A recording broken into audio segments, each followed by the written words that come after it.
My name is Tameem Antoniades. I'm the writer and creative director on Hellblade, Senua Sacrifice. I think the first time I really thought I'd love to work in games was when I saw Tron. I saw that in the cinema and I was blown away by computer graphics, and I think you'll find that from a lot of old school developers in the industry. That Tron started it for them. So I learned to program because the only way you can make games was to learn to program. And then I was a programmer for 5 years in the industry. And then I realized that I would never be a great programmer. I think I was probably good at best. So I sort of shifted more into design. And then that led me to the more kind of, I guess you'd say, artistic side of things. A question I get asked is, where did the idea for Hellblade come from? And it's hard to answer questions like that because it came left field. I was looking at psychosis because I didn't know anything about it. And sometimes you don't know anything about a subject, you just start Googling it. And I ended up on these forums where people were describing their own experiences. And I had no idea that your mind could create such vivid, sometimes really frightening experiences. And it occurred to me that a video game could represent that very well, because unlike watching a movie, you're a participant in a game. You have to be able to function in a game. And so if you're going through, if you lose touch with reality and you're hearing voices and visions and your world is unreliable, I thought you could get a really good sense of someone else's experience that is very alien to most of us. And then all the pieces just started to come together. I mean, Hellblade I think of it as a historical drama, but the fantasy elements come from Senua's mind. So that was really the spawn of the idea. So dealing with a subject like psychosis sounds like it's dangerous territory or maybe even reckless to do in a video game, especially if it's a female warrior with a sword, because there's an unfair association between violence and mental illness. But it is the one medium that lets you participate in the story. That it's the one medium where you become the protagonist, where you can see through their eyes and at least give you a taste of what it must be like for them. So I think games are actually incredibly suited for this kind of story and experience. It's the only medium I think that can do it justice currently. So that was what really compelled us to keep going and not make a traditional game, but to make something that felt like a lived experience, which is why there's no HUD or tutorial or, there's a lot of conventions that we had to break. I wouldn't even describe the game as fun, but we were hoping that the experience would be compelling. In game design, you're often taught to be very commercial. How do you sell 3 million to justify the development costs? 3 million sales, for example. Or you're taught about what's your 60-second loop, what's your metagame, how do you make it accessible to everyone? And what we learned with Hellblade is how to let go of all of that. There's large parts of the game where you don't have a sword. There's no HUD, no tutorial. There's a lot of conventions that we break in the game. There's no metagame. So what I learned was that if you focus on an experience and make every decision towards fulfilling that experience, you can still make something compelling, even if it's not traditionally fun. But what this game also taught me is the power of being independent, doing things your own way. We self-funded this game. The team's relatively small, 20 overall over 3 years compared to our normal games. So we took a big risk on taking the path least trodden.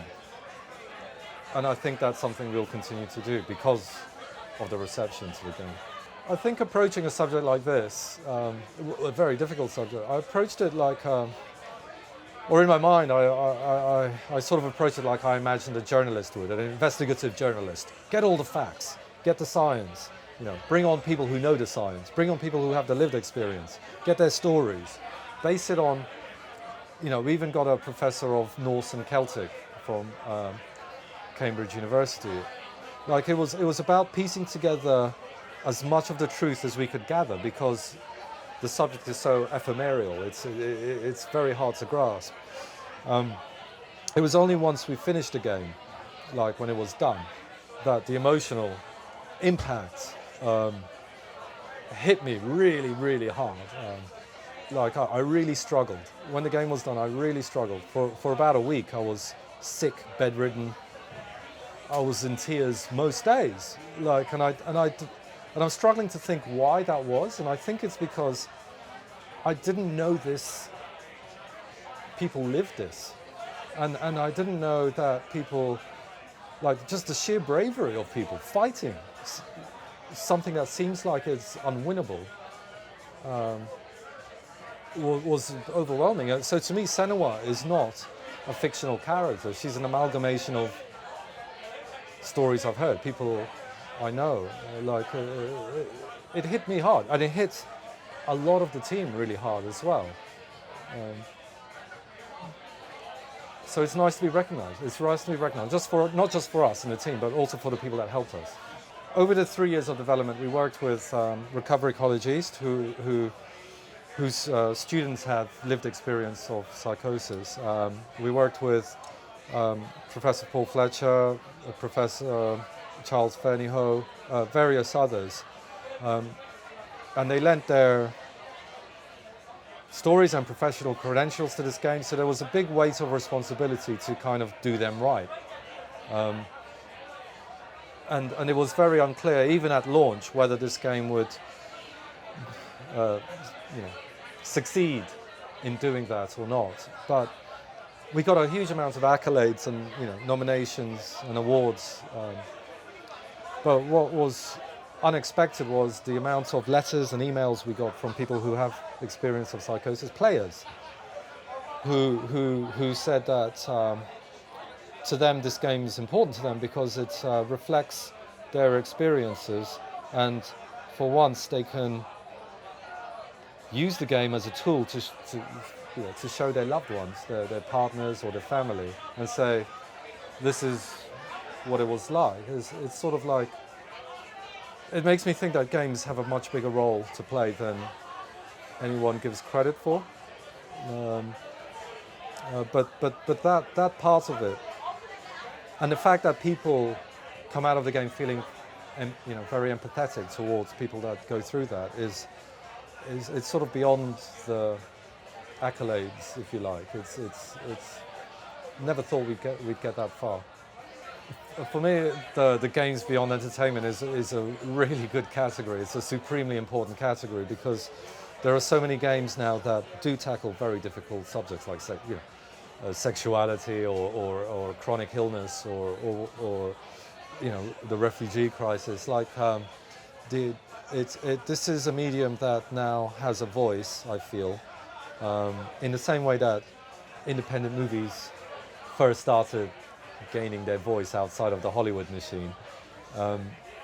And for most people, under the age of 35, this is their most important source of storytelling and information, and the categories like that encourage developers like us to keep trying and pushing.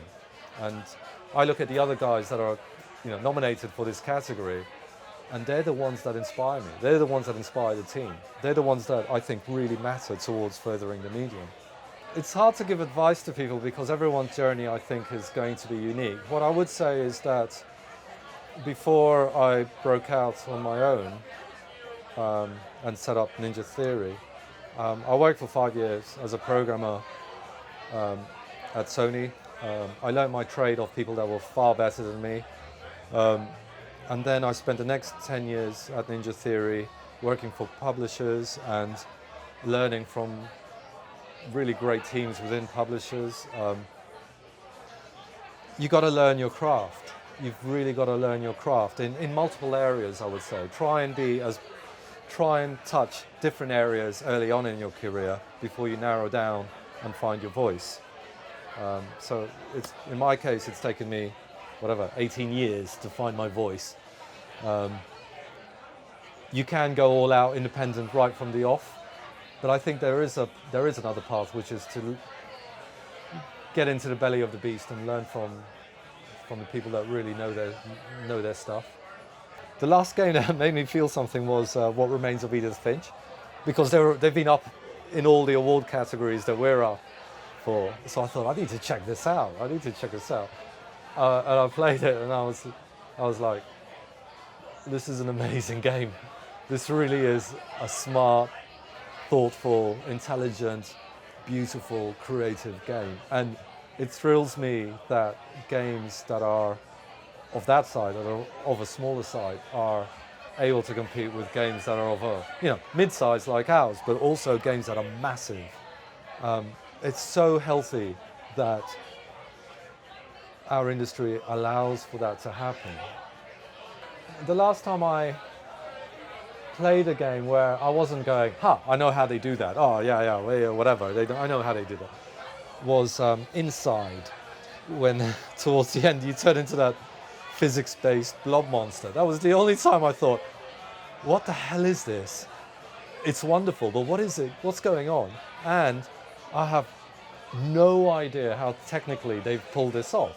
It's actually incredible. I was blown away. And again, it's a smaller team. The smaller teams seem to blow me away far more than the bigger teams right now. The last game I rage quit was, I think it was Dark Souls, actually.